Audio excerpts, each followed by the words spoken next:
আলহামদুলিল্লাহ, আজকে আমরা সম্মানিত প্রধান উপদেষ্টার সাথে এবং তার সাথে অন্যান্য সম্মানিত উপদেষ্টারা উপস্থিত ছিল, তাদের সাথে আমরা দেশের ব্যাপারে, দেশের কল্যাণের ব্যাপারে কথা বলেছি এবং নির্বাচন সংস্কারের ব্যাপারে আমরা কথা বলেছি।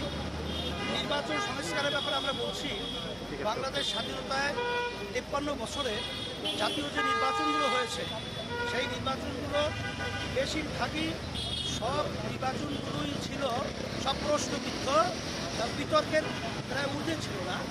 বিধায় আমরা পিয়ার সিস্টেম, অর্থাৎ প্রতিটা ভোটারের সেখানে ভোট মূল্যায়ন হবে এবং জাতীয় সরকার, যেটা আমরা বলি যে সমস্ত প্রতিনিধি, সমস্ত দল তাদের দলীয়ভাবে তারা মার্কায় বাংলাদেশের জনগণ ভোট দিবে, ভোট আনুপাতিক হারে সেখানে প্রতিনিধিত্ব সংসদে দায়িত্ব পালন করবে, এই পদ্ধতি আমরা বলেছি এবং সেটা খুব চমৎকার এবং তারা সেটা আমাদের প্রস্তাবটাকে তারা ভালোভাবেই গ্রহণ করেছে এবং এটা নিয়ে তারা আলোচনা পর্যালোচনা করবে।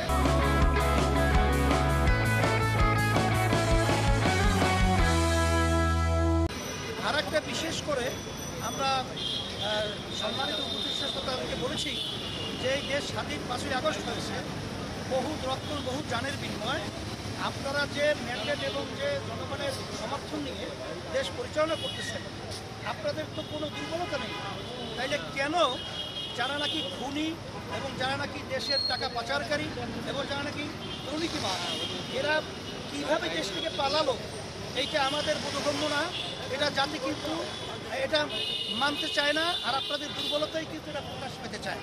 বিধায় আপনাদের শক্তভাবে এই দুর্নীতিবাজদেরকে এবং খুনিদেরকে এবং টাকা পাচারকারীদেরকে আপনারা সেইভাবে ব্যবস্থা নেবেন এবং তাদেরকে আটকিয়ে তাদের শাস্তি অপরাধ অনুযায়ী ব্যবস্থা আপনারা নেবেন।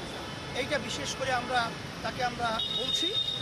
আর বিশেষ করে আর ওই স্বৈরাচার এবং যারা নাকি এই খুনি এবং ফ্যাসিস্ট, এরা যেন আবার বাংলাদেশের মধ্যে বিশেষ করে যারাই হোক তারা যেন নির্বাচন করার সুযোগ না পায়, এই বিষয়টাও আমরা উপদেষ্টার কাছে বলেছি।